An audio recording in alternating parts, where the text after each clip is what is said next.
ओम ज्ञानतिमिरान्धस्य ज्ञानञ्जनशलाकया चक्षुरुन्मीलितं येन तस्मै श्रीगुरवे नमः। श्रीचैतन्यमनोभीष्टं स्थापितं येन भूतले स्वयं रूपः कदा मह्यं ददाति स्वपदान्तिकम्। वन्देऽहं श्रीगुरु श्रीयुतापदकमलं श्रीगुरून् वैष्णवांश श्रीरूपं साग्रजातं सहगना रघुनाथान्वितं तं सजीवं साद्वैतं सावधूतं परिजनसहितं कृष्णचैतन्यदेवं श्रीराधा कृष्णपादान् सहगणललिता श्रीविशाखान्वितांश्च नमो विष्णुपादाय कृष्णप्रेष्ठाय भूतले श्रीमते भक्तिवेदान्तस्वामिन्निति नामिने नमस्ते सारस्वतीदेवे गौरवाणी प्रचारिणे निर्विशेषशून्यवादी पाश्चात्यदेशतारिणे नमो महावदन्याय कृष्णप्रेमप्रदायते कृष्णाय कृष्णचैतन्यनामिने गौरतुसे नमः। हे कृष्ण करुणा सिंधु दीनबंधु जगतपते गोपेश गोपिका कांत राधा कांत नमस्तुते तप्त कांचन गौरांगी राधे वृंदावनेश्वरी वृषभानुसुते देवी प्रणमामि हरिप्रिये वाञ्छाकल्पतरुभ्यश्च कृपा सिन्धुभ्येव च पतितानां पावनेभ्यो वैष्णवेभ्यो नमो नमः। जय श्री कृष्ण चैतन्य प्रभु नित्यानंद श्री अद्वैत गदाधर श्रीवासादि गौर भक्त वृंद हरे कृष्ण कृष्ण कृष्ण हरे हरे हरे राम राम राम हरे हरे। हरे कृष्ण। तो आप सभी भक्तों का हार्दिक स्वागत है आज के श्रीमद् भागवतम के इस चर्चा में। तो आज हम लोग चर्चा करेंगे Srimad Bhagavatam first canto first chapter and verse number 3, जो कि पिछले मेरे ख्याल से 2 दिन 3 दिन से हम इस श्लोक पे चर्चा कर रहे हैं। तो यह श्लोक इस प्रकार से है। निगम कल्पतरोर्गलितं फलं सुखमुखादमृत द्रव संयुतं पिबत भागवतं रसमालयं मुहुरहो रसिका भुवि भावुका। तो ये जो श्लोक है स्पेसिफिकली किसके लिए है? श्रील व्यास देव जी रसिका भुवि भावुका है, इसमें हमने चर्चा किया था कि इस संसार में जो रसिक लोग हैं और भावुक लोग हैं उनके बारे में चर्चा किया जा रहा है। और भावुक रसिक का मतलब क्या होता है, भावुक का मतलब क्या होता है, ये भी चर्चा किया था।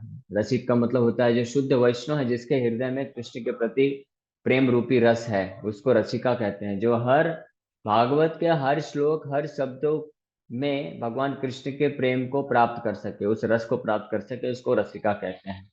लेकिन जो मायावादी होते हैं, जो शुष्क ज्ञान रख ड्राई स्पेकुलेटर जिनको बोलते हैं, ड्राई मेंटल स्पेकुलेटर, जिनका हृदय ड्राई है, सूखा है, तो वो लोग जब इसी श्लोक को भी पढ़ेंगे ना, तो वो इस श्लोक में भी ज्ञान के लेवल पे चर्चा करेंगे और रस को प्राप्त नहीं कर सकते, क्योंकि वो लोग भावुक नहीं है।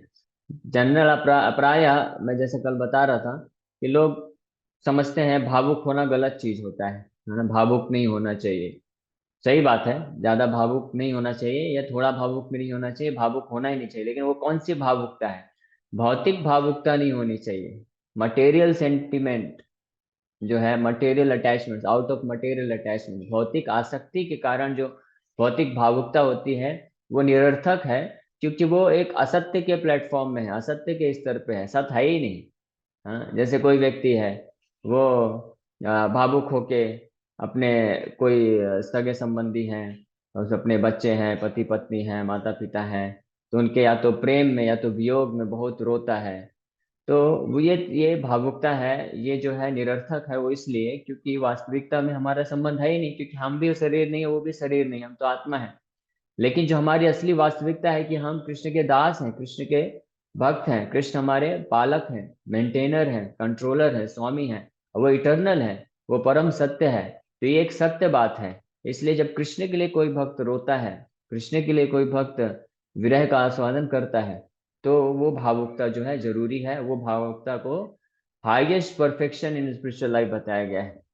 आध्यात्मिक जीवन की जब उच्च परिपक्व अवस्था में कोई पहुंचता है, तो उस भावुकता को प्राप्त करता है। और उस भावुकता, वो भावुकता जो है, भगवान कृष्ण गीता में कंफर्म करते हैं, जैसे कल मैं बता रहा था, वो भावुकता that is the mature fruit of complete spiritual transcendental knowledge, है ना।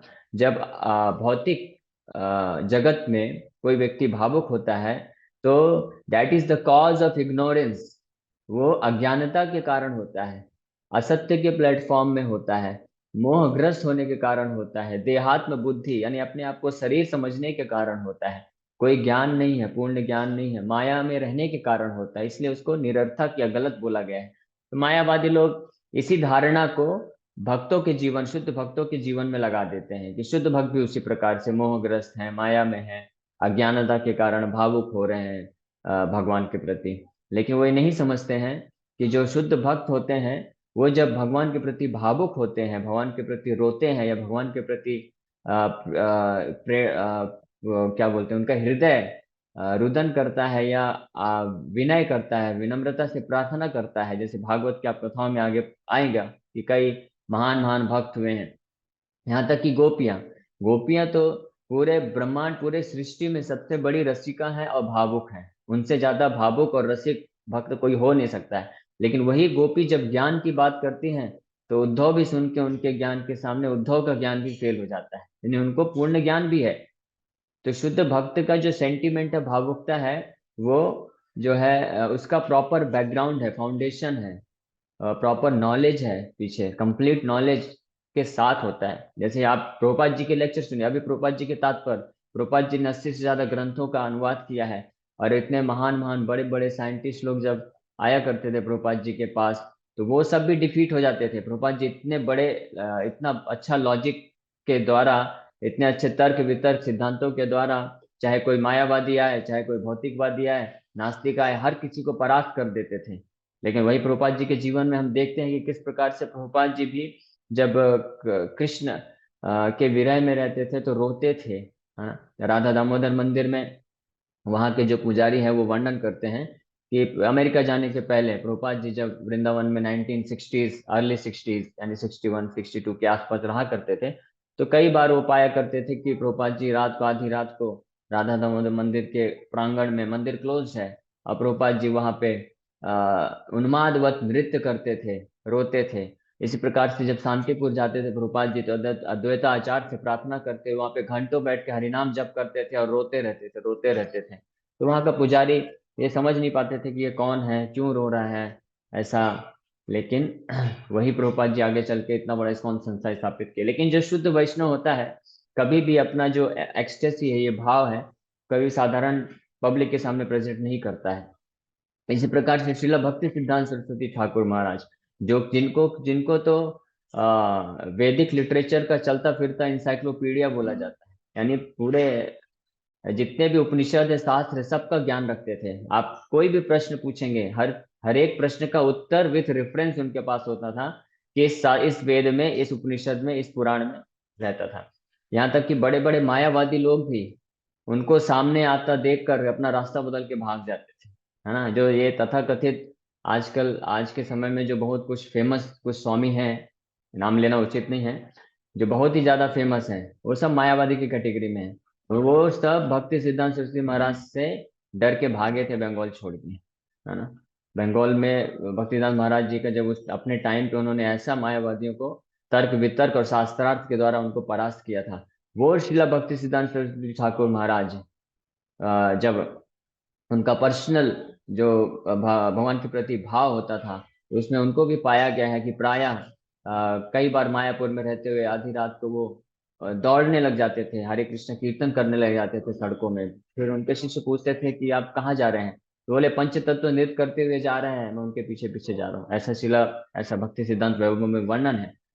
तो और कोई दर्शन नहीं कर पाता था पंच तत्व का, लेकिन श्रील भक्ति सिद्धांत सरस्वती महाराज को दर्शन होते थे, कई बार दर्शन होते थे कि पंच तत्व जो है कीर्तन कर रहे हैं मायापुर की सड़कों में। तो वो भी उस भाव में आके और उनके पीछे पीछे दौड़ने लगते थे।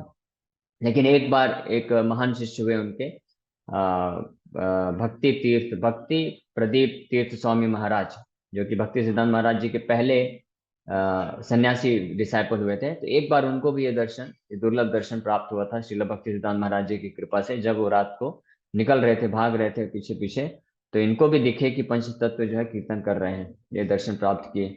उसी प्रकार से जब वो श्रील भक्तिसिद्धांत सरस्वती महाराज साउथ इंडिया गए थे, तो वहाँ के जंगलों में, जहाँ से जब उनको पता चला कि महाप्रभु इन जंगलों से गुजरे थे और कई जानवरों को उद्धार किए थे, तो वो जंगल को वृंदावन समझ के वहां पे वो रुदन करने लग गए, अनकॉन्शियस हो गए। इस प्रकार कई बार पाया गया है कि लेक्चर देते हुए वो एक्सटेसी में चले गए। तो कहने का तात्पर्य ये है, ये सब उदाहरण मैं इसलिए दे रहा हूँ। और सबसे बड़ा उदाहरण श्री चैतन्य महाप्रभु का, जो मैंने कल उदाहरण दिया था कि प्रकाशानंद सरस्वती बनारस में थे, तो वो सोचा करते थे कि महाप्रभु ये तो भावुक सन्यासी है, नृत्य गायन ये सब करते हैं, कुछ भावुक लोग को इकट्ठा कर लिए हैं और मृदंग करताल बजा के कीर्तन करते हैं, बस हो गया, यही है इनको, सेंटिमेंटल लोग हैं ये लोग, इनके पास ज्ञान वान नहीं है, तो ऐसे निंदा करते थे। लेकिन महाप्रभु इस बात पे ज्यादा ध्यान नहीं दिए, इग्नोर करके निकल गए। लेकिन बाद में जब भक्तों को ये निंदा सहन नहीं होता था, तो भक्त लोग महाप्रभु के पास जाके बोले कि महाप्रभु आपका ऐसा ऐसा निंदा करते हैं, हम ये और नहीं सुन सकते हैं, हमको ऐसा लगता है कि हम अपने प्राण त्याग दें। तो महाप्रभु भक्तों पे कृपा करने के लिए फिर जब एक महाराष्ट्रियन ब्राह्मण महाप्रभु के पास गए थे, वो उस समय बनारस में रह रहे थे, वो भी भगवान चैतन्य महाप्रभु के बहुत महान भक्त थे, तो उन्होंने महाप्रभु को रिक्वेस्ट किया था कि आप आइए, मैंने निमंत्रण किया है प्रकाशानंद सरस्वती समेत कई सन्यासियों को, तो आप भी आइए, उस निमंत्रण स्वीकार करिए। तो जब निमंत्रण स्वीकार किए, महाप्रभु इसी भावना से गए कि अब इन मायावादियों का उद्धार करना चाहिए, क्योंकि भक्त लोग बहुत प्रताड़ित हो रहे हैं। तो फिर महाप्रभु जब गए, तो प्रकाशानंद सरस्वती, बहुत लंबा डिटेल आएगा ये, अभी इसी आदि लीला के 7वें अध्याय में, मैं शॉर्ट में बस बता देता हूँ। तो महाप्रभु जब वेदांत सूत्रों के एक एक सूत्रों का उन्होंने जो व्याख्या किया है, जिस दिव्य ब्रह्म ज्ञान का प्रदर्शन किया है, उसको सुनकर सारे 10,000 मायावादी सन्यासी सब चमत्कृत रह जाते हैं। और उनकी जो मायावाद का सिद्धांत है, जो इतने सालों से वो प्रैक्टिस कर रहे थे, वहीं पे वहीं खंडन हो गया, और वहीं पे वो महाप्रभु के चरणों में सरेंडर कर देते हैं और वैष्णव बन जाते हैं। और फिर बहुत ही उच्च स्वर में सब मिल के फिर कीर्तन करते हैं। वो प्रकाशानंद सरस्वती जो महाप्रभु के कीर्तन गायन नृत्य को भावुकता बोलते थे, अभी वो खुद कीर्तन कर रहे हैं हरे कृष्ण महामंत्र का, और रो रहे हैं और गा रहे हैं, ऐसा प्रभाव हुआ। तो और दूसरा एग्जाम्पल हम देखते हैं सार्वभौम भट्टाचार्य का भी। सार्वभौम भट्टाचार्य भी बहुत महान स्कॉलर थे, दार्शनिक थे, मायावाद इम्पर्सनलिस्ट थे। लेकिन महाप्रभु के संपर्क में आने से उनके द्वारा जब वेदांत सूत्रों का व्याख्या उन्होंने सही सही सुना, तो वो भी हरे कृष्ण महामंत्र के पीछे पागल हो गया, रोया करते थे। तो कहने का आशय है, इसलिए ये तीसरा जो श्लोक है, ये भागवत की असली महिमा का वर्णन कर रहा है। और यहाँ पे श्रील वेद व्यास जी जो है रिक्वेस्ट कर रहे हैं कैसे लोगों को, मुहुरहो रसिका भूवि भावो कहा, जो रसिक लोग हैं, हे रसिक लोग, आप लोग इस भागवत ग्रंथ को बार बार लो, मैं आपको दे रहा हूँ, ये आपके लिए, ये आपका ही धन है। ये जो भागवत है, ये ऐसे रसिक भावुक भक्त लोगों का धन है, यानी शुद्ध भक्त। रसिक भावुक भक्त मतलब जो शुद्ध भक्त है, उन्हीं का धन है। ये आपके लिए मैं दे रहा हूँ, आप इसको लीजिए और जीवन पर्यंत, जीवन के बाद भी, मुक्ति के बाद भी आप इसको रिलीज करिए। तो आइए अब हम लोग आगे बढ़ते हैं। वर्ड में शब्दार्थ, एक एक शब्द हमने डिस्कस किया अभी तक, अब तात्पर्य पढ़ के, प्रभुपाद जी का तात्पर्य पढ़ के हम लोग थोड़ा और डिस्कस करेंगे। In the two previous slokas, it has been definitely proved that the Srimad Bhagavatam is the sublime literature which surpasses all other Vedic scriptures due to its transcendental qualities. यानी पिछले 2 श्लोकों में ये निश्चित रूप में तय निष्कर्ष निकाला गया है कि श्रीमद् भागवतम ही समस्त वैदिक शास्त्रों में सर्वश्रेष्ठ ग्रंथ है। It is transcendental to all mundane activities and mundane knowledge. इतना ही नहीं, ये जो भागवत ग्रंथ है, ये जितने भी तरह के भौतिक कर्म हैं और भौतिक ज्ञान है, इस सब के भी परे है। In this shloka, it is stated that Srimad Bhagavatam is not only a superior literature, but is the ripened fruit of all Vedic literature. और इस श्लोक में बताया गया है कि ये भागवत ग्रंथ न केवल सबसे महानतम ग्रंथ है, बल्कि ये सबसे परिपक्व फल है सारे वैदिक ग्रंथों का। ये हमने ऑलरेडी चर्चा किया। In other words, it is the cream of all Vedic knowledge. Considering all this, patient and submissive hearing is definitely essential. ये सब जानने के बाद जो भी भक्त ये सब जान जाते हैं, तो उनको क्या करना चाहिए? प्रभुपाद जी बोल रहे हैं, ये सब कंसिडर करते हुए बहुत धैर्य पूर्वक और विनम्रता के भाव से इस भागवत ग्रंथ का श्रवण करना चाहिए। With great respect and attention one should receive the message and lessons imparted by the Shrimad Bhagavatam. बहुत ही विनम्रता पूर्वक, ध्यान पूर्वक और रिस्पेक्ट के साथ, आदर के साथ व्यक्ति को इस भागवत ग्रंथ के ज्ञान को रिसीव करना चाहिए। ये यहाँ पे ऐसा प्रभुपाद जी वर्णन कर रहे हैं। क्यों? क्योंकि ये आपकी समस्त इच्छाओं की पूर्ति करेगा। कैसी इच्छाओं की? जो भी शुद्ध भक्ति में आप भगवान भगवान की शुद्ध भक्ति को प्राप्त करना चाहते हैं, जो भी भक्त अपने आप को शुद्ध करना चाहता है, उस भाव की स्थिति में जाना चाहता है, दिव्य आनंद की अनुभूति करना चाहता है, भगवान कृष्ण भक्ति का रसास्वादन करना चाहता है, उसकी इच्छाएं पूर्ति हो जाएंगी अगर वो सबमिसिव हियरिंग देता है और with great respect and attention इस भागवत ग्रंथ का आश्रय लेता है। The Vedas are compared to the desire tree because they contain all things knowable by man. हाँ, वेदास को कल्पतरु, कल्प वृक्ष बोला गया है क्योंकि इसमें हर वो ज्ञान है जो कोई भी व्यक्ति जानने के योग्य बन सकता है। हर तरह का ज्ञान है। They deal with mundane necessities as well as spiritual realisation, यानी भौतिक ज्ञान भी है और साथ में आध्यात्मिक ज्ञान भी है। The Vedas contain regulatory principles of knowledge covering social, political, religious, economic, military, medicinal, chemical, physical, and metaphysical subject matter, and all that may be necessary to keep the body and soul together. Above and beyond all these are specific directions for spiritual realization. Regulative knowledge involves a gradual rising of the living entity to the spiritual platform, and the highest spiritual realization is knowledge that the personality of God is the reservoir of all spiritual tastes or rasas. तो वेदास में यानी वैदिक साहित्यों में हर तरह के ज्ञान को समावेश किया गया है वेद व्यास जी के द्वारा, भौतिक ज्ञान, आध्यात्मिक ज्ञान, ताकि जो व्यक्ति संसार में हैं, जिनके पास ये शरीर देहधारी व्यक्ति हैं, तो इस देह को कैसे अच्छे से रख सकें ताकि साथ ही साथ वो आध्यात्मिक जीवन में प्रवेश कर सकें। और इस प्रकार से जब वो धीरे धीरे आगे बढ़ते हैं, जब वो highest platform, highest spiritual realisation में पहुंचते हैं, यानी सब सर्वोत्कृष्ट आध्यात्मिक साक्षात्कार को जब प्राप्त करते हैं, तब वो इस स्थिति में पहुंचते हैं और वो समझते हैं कि ये जो भागवत ग्रंथ है जिसमें वर्णन किया जा रहा है कि पर्सनैलिटी ऑफ गॉड है, भगवान एक व्यक्ति है, कृष्ण पर्सनैलिटी ऑफ गॉड है, भक्त वत्सल हैं, और उन्हीं में सारे आध्यात्मिक रसों का, आध्यात्मिक आनंदों का समावेश है, और वो जो है भागवत से प्राप्त होता है। ये इस साक्षात्कार तक व्यक्ति पहुंच जाता है। Every living entity beginning from Brahma, the firstborn living being within the material world, down to the insignificant ant, desires to relish some sort of taste derived from sense perceptions. These sensual pleasures are technically called rasas. Such rasas are of different varieties. In the revealed scriptures, the following 12 varieties of rasas are enumerated. First is Raudra. तो बताया गया है कि इस पूरे ब्रह्मांड में ब्रह्मा जी से लेकर के नीचे एक छोटा सा चींटी भी, हर व्यक्ति, हर जीव, देहधारी जीव जो है, कुछ न कुछ आध्यात्मिक, कुछ न कुछ आनंद यानी सुख की प्राप्ति चाहता है, कुछ न कुछ रस चाहता है जीवन में। इसी के पीछे हर कोई भाग रहा है और इसी के हेतु हर कोई जो इंद्र तृप्ति करता है। तो रिवील्ड स्क्रिप्चर यानी शास्त्रों के अनुसार इस तरह के जो सुख प्राप्ति का जो चीज है उसको रस कहा जाता है, और ऐसे 12 तरह के रस बताए गए हैं। जैसे कि उदाहरण के लिए रौद्र एंगर, दूसरा अद्भुत वंडर, तीसरा श्रृंगार कॉन्जुगल लव या माधुर्य रस, चौथा हास्य कॉमेडी, पांचवा vira chivalry, and six daya mercy, seventh dasya servitorship, eight sakhya fraternity, ninth bhayanaka horror, tenth bibhatsa shock, 11th shanta neutrality, and 12th वात्सल्य पेरेंटहुड। तो आप देखेंगे कि भौतिक जगत में भी ये लोग ये 12 रसों के पीछे ही भाग रहे हैं।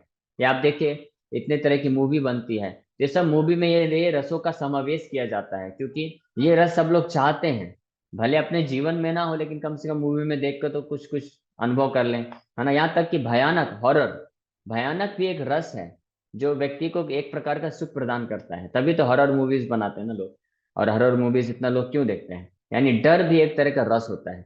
और सख्य तो आप जानते हैं सखा का भाव, दास्य दास, और श्रृंगार कॉन्जुगल रस। तो ये तो 12 में से 5 जो है प्राइमरी रस कहलाते हैं, प्राथमिक रस कहलाते हैं, और जो 7 बाकी बताए गए हैं रौद्र, अद्भुत, हास्य, वीर, दया और भयानक, विभत्स, और हाँ ये जो 7 रस हैं ये सेकेंडरी रस बताए गए हैं। इनका विस्तार से वर्णन भक्ति रसामृत सिंधु में किया जाएगा जब हम लोग चालू करेंगे। लेकिन यहाँ पे बस ये बताया जा रहा है कि रस के पीछे हर कोई भाग रहा है ना। और ये सारे के सारे रस आध्यात्मिक जगत में हैं, और वहां पे ये जो रस है दिव्य आनंद प्रदान करते हैं, और वहीं से वही स्रोत है, वहीं से इस भौतिक जगत में आए हैं। लेकिन इस भौतिक जगत में परवर्टेड रिफ्लेक्शन होने के कारण, यानी कि अहंकार रूपी दर्पण के से प्रतिबिंबित हो गया है, इसीलिए यहाँ पे ये सारे के सारे रस क्या देते हैं, दुख देते हैं, क्योंकि रिफ्लेक्शन हो गया है। यही सारे रस, यहाँ तक कि भयानक रस भी, हॉरर जो भयानक रस भी है, वो भी आध्यात्मिक जगत में अत्यंत सुखदायी है, दिव्य आनंद देता है। और यहाँ पे आके ये सारे रस, यहाँ तक कि जो श्रृंगार रस है, कॉन्जुगल लव वाला जो रस है, वो भी अत्यंत दुखदायी होता है, दुख देता है। ये है इस भौतिक जगत का स्वभाव, जहाँ पे हर चीज उल्टा हो जाता है। जैसे कि मैंने कई बार बताया, भगवान कृष्ण गीता के 15वें अध्याय के पहले श्लोक में बोलते हैं कि ऊर्ध्व मूलम अधः शाखम अश्वत्थम प्राहुरव्ययम। जो चीजें, जो वस्तुएं, जो रस वो आध्यात्मिक जगत में सर्वोत्कृष्ट है, वो इस भौतिक जगत में अहंकार रूपी धरातल पे से प्रतिबिंबित होकर जो है निकृष्ट हो जाता है, और सबसे लोवेस्ट हो जाता है, और दुखदायी हो जाता है। तो जैसे कि भौतिक आध्यात्मिक जगत में भयानक रस, भगवान कृष्ण जब चोरी करके और बहुत सारा कंप्लेन उनको मिला, तो माता यशोदा उनको डंडी लेके, छड़ी लेके डराने आई और बांधने के लिए। तो भगवान कृष्ण का वहां पे क्या है, कौन सा रस है, भयानक रस है। भगवान बिल्कुल डरे हुए हैं, कांप रहे हैं। ये अभी दामोदर महीना आने वाला 28 तारीख से, शरद पूर्णिमा के दिन से हम लोग वो दामोदर अष्टकम पढ़ते हैं कि त्रिरेखा कंपा, भगवान रुदंतम मुहुर्नेत्रम, रुदंतम मुहुर नेत्रम, जो उनके नेत्र हैं रो रहे हैं, अश्रुधारा बह रही है। और कुंती महारानी ने ये दृश्य देखा था। कुंती महारानी फॉर्चुनेटली जब ये लीला हुई थी, दामोदर लीला, तो उस वक्त वहीं पे थी। तो कुंती महारानी देख के बिल्कुल दंग रह गई कि ये भगवान है, ये तो परम भगवान है। लेकिन भगवान वहां पे नाटक नहीं कर रहे थे, एक्टिंग नहीं कर रहे थे, वो सचमुच में डरे हुए थे। और ये जो डर है, ये भगवान को दिव्य आनंद देता है, और भक्त को भी दिव्य आनंद देता है। कई बार भक्त भी डरते हैं आध्यात्मिक जगत में। जब कृष्ण रुक्मणी माता को बोलते हैं कि आपके पास अभी भी टाइम है, आपने गलत हस्बैंड चूज कर लिया है ना, मेरा तो कोई है नहीं, मैं तो निष्किंचन हूँ, अकिंचन हूँ, मैं तो कोई किसी देश का राजा नहीं हूँ, मैं तो सर्वेंट हूँ, और मैं इधर से उधर भागता रहता हूँ। कभी मैं वृंदावन में था, मेरा तो जाति भी पता नहीं, मैं वैश्य हूँ कि क्षत्रिय हूँ, मेरा कोई एजुकेशन नहीं हुआ है। इस तरह से अलग अलग अपने सो कॉल्ड जो फॉल्ट्स को बताते हैं भगवान, जो वास्तव में उनके दिव्य गुण हैं। तो जब रुको, फिर फाइनली भगवान बोलते हैं कि आपके पास अभी भी मौका है, आप शिशुपाल या दंतवक्र, कोई ऐसे अच्छे उचित राजा को प्राप्त करके उनके साथ विवाह कर लीजिए, आप मुझे छोड़ सकती हैं। तो ऐसा भगवान बोलते हैं। तो रुक्मिणी माता ये सुन के बहुत भयभीत हो जाती हैं, डर हो जाता है, भयानक रस का अनुभव करती हैं, और वहीं पे फेंट हो जाती हैं, वहीं पे वो बेहोश हो जाती हैं। तो भौतिक जगत में तो ये दुखदाई होता है, लेकिन वहां पे रुक्मिणी माता को एक दिव्य आनंद की प्राप्ति हो रही है, भगवान कृष्ण के विरह की कल्पना करके। तो ये है मैंने इसलिए केवल एक ही रस का वर्णन किया, भयानक रस का। इस तरह से सारे रस जो हैं आध्यात्मिक जगत में दिव्य आनंद प्रदान करते हैं। लेकिन इस भौतिक जगत में जो सबसे उत्कृष्ट रस है, जिसमें सबसे ज्यादा दिव्य आनंद प्राप्त होता है, वो भी इस भौतिक जगत में सबसे ज्यादा दुख दुख को प्रदान करता है। The sum total of all this rasas is called affection और लव। इसी sum total of all this rasa है, ये जो रस 12 रस बताए गए हैं, इसी को अफेक्शन, प्रेम या प्रीति के नाम से जाना जाता है, जो कि इस भौतिक जगत में आके परवर्टेडली रिफ्लेक्ट होकर काम बन जाता है। Primarily, such signs of love are manifested in adoration, service, friendship, parental affection and conjugal love, है ना। यानी 5 जो प्राइमरी रस मैंने बताए, ये शांत, दस, साख्य, वात्सल्य और माधुर्य, ये प्राइमरी है। And when these 5 are absent, love is present indirectly in anger, wonder, comedy, chivalry, fear, shock and so on. जब ये 5 कभी अनुपस्थित रहते हैं, तो बाकी जो सेकेंडरी रस उत्पन्न होते हैं। For example, when a man is in love with a woman, the rasa is called conjugal love. But when such love affairs are disturbed, there may be wonder, anger, shock or even horror। है, यहाँ पे उदाहरण दिया जा रहा है कि जैसे माधुर्य रस का, कि जब कोई एक व्यक्ति किसी स्त्री से प्रेम करता है, लेकिन जब उस प्रेम में बाधा उत्पन्न होनी होती है, एब्सेंट वो जो कॉन्जुगल रस है, उसके या तो नष्ट होने की भविष्य कल्पना होती है या नष्ट होता है, सेपरेशन होता है, तो बाकी जो 7 सेकेंडरी रस है, वंडर, एंगर, शॉक, हॉरर, ये सब उत्पन्न होते हैं, जैसे मैं रुक्मिणी माता के उदाहरण से समझाया। Sometimes love affairs between two persons culminate in ghastly murder scenes. लेकिन इस भौतिक जगत में ये जो इस तरह के जो रस होते हैं कई बार बहुत ही भयानक रूप ले लेते हैं, और मर्डर वगैरह ये सब होते हैं, सब हम जानते हैं, परिचित हैं। ये सब क्या है?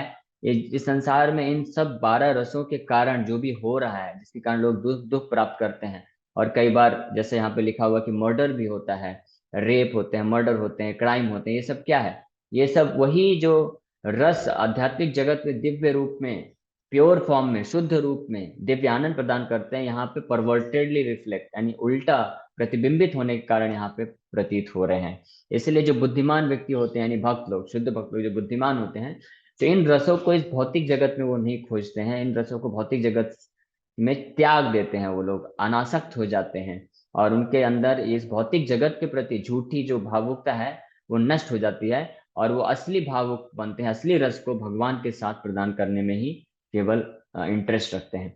सच rasas are displayed between man and man and between animal and animal. There is no possibility of an exchange of rasa between a man and an animal, or between a man or any other species of living beings within the material world. The rasas are exchanged between numbers of the same species. तो इस भौतिक जगत में जो ये रस exist करते भी हैं, 12 रस, जो कि दुख देते हैं, परवर्टेडली रिफ्लेक्टेड होते हैं, और ये तो है ही है, लेकिन साथ ही साथ में इसमें बहुत सारी लिमिटेशंस है। यहाँ पे जो रस है केवल मनुष्य मनुष्य के बीच में हो सकता है, मनुष्य जानवर में होता है, लेकिन उतना ज्यादा डीप लेवल पे, गहराई पे नहीं जा सकता। इसलिए प्रभुपाद जी यहाँ पे लिख रहे हैं कि यहाँ पे अलग अलग स्पीशीज के बीच में रस, ये 12 रस नहीं उत्पन्न किया जा सकता है, अनुभव नहीं किया जा सकता है। लेकिन but as far as the spirit souls are concerned, they are one qualitatively with the Supreme Lord. Therefore, the rasas were originally exchanged between the spiritual living being and the spiritual whole, the Supreme Personality of Godhead. The spiritual exchange of or rasa is fully exhibited in spiritual existence between living beings and the Supreme Lord. लेकिन जब ये आध्यात्मिक जगत में होते हैं, तो चाहे किसी भी स्पीसीज का जीवात्मा क्यों ना हो, क्योंकि वो आत्मा है और उसका भगवान के साथ संबंध है, भगवान का अंश होने के नाते वो भगवान के साथ इन 12 में से किसी न किसी रस को अनुभव करता है, भगवान भी अनुभव करते हैं, दोनों को दिव्य आनंद की प्राप्ति होती है। जैसा कि हम वृंदावन में देखते हैं कि भगवान का जो ये दिव्य आनंद, जो आदान प्रदान है, लीला है, वो गोपियों के साथ भी है, गोप सखाओं के साथ भी है, और जो मदरली गोपीज उनके साथ भी है, फिर गायों के साथ भी है, बछड़ों के साथ भी है, फिर ट्रीज, प्लांट्स, इवन वाटर्स, यानी यमुना है, और यहाँ तक कि हिल्स, गोवर्धन है। तो हर तरह के स्पीसीज, हर तरह के वस्तुओं के साथ भगवान का जो इन रसों में आदान प्रदान करते हैं, और खुद भी आनंद प्रदान प्राप्त करते हैं, और उन भक्तों को भी आनंद देते हैं। तो मेरे ख्याल से इसी के साथ हम लोग यहाँ पे विराम करेंगे आज, और कल हम लोग यहाँ से स्टार्ट करेंगे। तो किसी भक्त का कोई प्रश्न है तो पूछ सकते हैं। अभी लंबा परपट ज्यादा है, 2 दिन और लगेगा हमको ये कवर करने। हरे कृष्णा, हरे कृष्णा। किसी भक्त का कोई प्रश्न तो पूछ सकते हैं। तो सबसे पहले कनिष्का माता हरे जी। कृष्णा प्रभु जी। यस माता जी। हरे कृष्णा प्रभु जी, पंचांग प्रणाम। हरे कृष्णा। हाँ माता जी बोलिए, हाँ सुन पा प्रभु रहा जी, हूँ। ये पूछना था। प्रभु जी, ये पूछना थी कि परीक्षित महाराज को, मतलब ये जो व्यास देव ने लिखा है भागवतम, तो ये सुना कौन है? सुखदेव गोस्वामी सुना रहे कि सूत गोस्वामी सुनाते हैं? परीक्षित महाराज को सुखदेव गोस्वामी सुना रहे थे, और उसी सभा में परीक्षित महाराज तो मुख्य श्रोता थे जिनके लिए सुनाया गया, लेकिन उन सभाओं में और भी हजारों ऋषि मुनि बैठे थे, उसी में शुद्ध गोस्वामी भी बैठे थे। तो उन्होंने भी उस शुद्ध भाव से सुना, और फिर वो वापस जाके नैमिषारण्य में जाके और शौनक आदि ऋषि, जो हजारों ऋषि मुनि वहां पे बैठे थे, तो वापस इसी भागवत को रिपीट किया था। प्रभु जी मेरे लिए थोड़ा हरि नाम कर दीजिए प्रभु जी, थोड़ा भक्ति में मैं और आगे बढ़ जाऊं। आपको हम लोग तो निश्चित रूप में कर देंगे, भगवान से प्रार्थना करेंगे, लेकिन हम हर किसी का जो आध्यात्मिक जगत में जो प्लेन है, इंडिविजुअल सबको उड़ाना है। प्रभुपाद जी बोले कि मैं तो आपको गाइड कर सकता हूँ और बता सकता हूँ, लेकिन हमको खुद को ही अपना खुद का प्लेन सबको उड़ाना है आध्यात्मिक जगत के लिए। तो निश्चित रूप में हरे कृष्ण कृष्ण कृष्ण हरे हरे, हरे राम राम राम हरे हरे। हम सभी भक्तों के लिए हम प्रार्थना करते हैं, लेकिन आपको प्रयास करना है, आप भी प्रयास करिए। यस प्रभु जी, हरे कृष्ण। जी प्रभु, हरे कृष्ण। वीर कृष्ण प्रभु। हरे। हाँ प्रभु प्रभु जी, एक वाक्य बहुत आपने कहा ना कि this news Gautam is cream of all literature, ऐसे कुछ क्रीम ऑफ, क्रीम हाँ वर्ड बड़ा अच्छा लगा, सही बात इसका है। व्याख्या करेंगे? हाँ निश्चित रूप। तो ये सही बात है कि क्रीम ऑफ ऑल वैदिक लिटरेचर मतलब कि जैसे आप दूध होता है, फिर उससे दही बनाते हैं, फिर दही को मथ के फिर मक्खन निकालते हैं, तो जो अल्टीमेट प्रोडक्ट निकलता है सब कुछ, पानी और जो भी कचरा सब निकलने के बाद फाइनली जब मक्खन आता है तो वो क्रीम कहलाता है। तो इसी प्रकार से सारे वैदिक लिटरेचर में तो बहुत सारे विषय वस्तु का वर्णन है, भौतिक जीवन से रिलेटेड भौतिक ज्ञान भी, आध्यात्मिक ज्ञान भी, और आध्यात्मिक ज्ञान में भी अलग अलग स्तर का वर्णन है। ब्रह्म ज्ञान, परमात्मा ज्ञान, फिर भागवत रियलाइजेशन जो जो अल्टीमेट होता है। तो ये भागवत ग्रंथ है, पूरा वैदिक लिटरेचर को चर्निंग करने के बाद जो सर्वश्रेष्ठ रस है, सर्वश्रेष्ठ सिद्धांत है, सर्वश्रेष्ठ साक्षात्कार है, उसको प्रस्तुत करता है। उसमें कोई मिलावट नहीं है, कोई कलमश नहीं है, कोई दोष नहीं है, कोई त्रुटि नहीं है, कोई भौतिकता नहीं है, इसलिए पूरा शुद्ध भाव में, इसलिए क्रीम ऑफ ऑल वैदिक लिटरेचर बोला गया है। उसके बाद अनुराधा माता जी। हरे कृष्णा प्रभु जी। मैं पूछती हूँ कि परीक्षित महाराज जी ने 7 दिन भागवत सुनने के बाद वापस अपने महल में आ गए थे क्या? उनको तक्षक नाग ने उसके बाद दसा था? नहीं नहीं नहीं, परीक्षित महाराज ने भागवत सुना और उसके बाद वो कंप्लीट कृष्ण स्मरण में चले गए और समाधि में चले गए, और परीक्षित महाराज पूरी तरह से फियरलेस हो गए।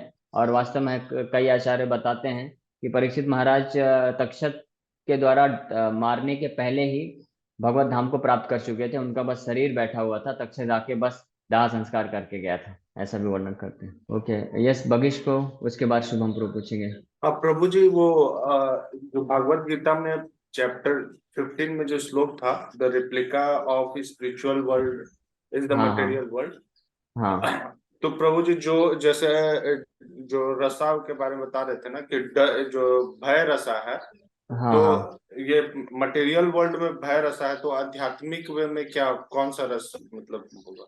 आध्यात्मिक जगत में भी भय रस के नाम से जाना जाता है, लेकिन वहां पे ये जो भय रस है दिव्य आनंद को प्रदान करता है, दुख को प्रदान नहीं करता है। जैसे मैं उदाहरण बताया दामोदर लीला का कि कृष्ण कितने भयभीत हैं, तो कृष्ण को वो भय रस का स्वादन करने में आनंद मिल रहा है। और रुक्मणी माता का उदाहरण बताया, इस तरह के अनेकों उदाहरण है, लेकिन समय कम था इसलिए मैं 2 ही उदाहरण बताया। ठीक है, यस शुभम प्रभु ठीक है प्रभु, हरे आप कृष्ण। पूछिए। हरे कृष्ण। जी, जैसा कि वीर कृष्ण प्रभु जी ने पूछा क्रीम ऑफ ऑल वैदिक वैदिक लिटरेचर, तो ये हाँ किसको मतलब भगवत महापुराण को कहा जा रहा है?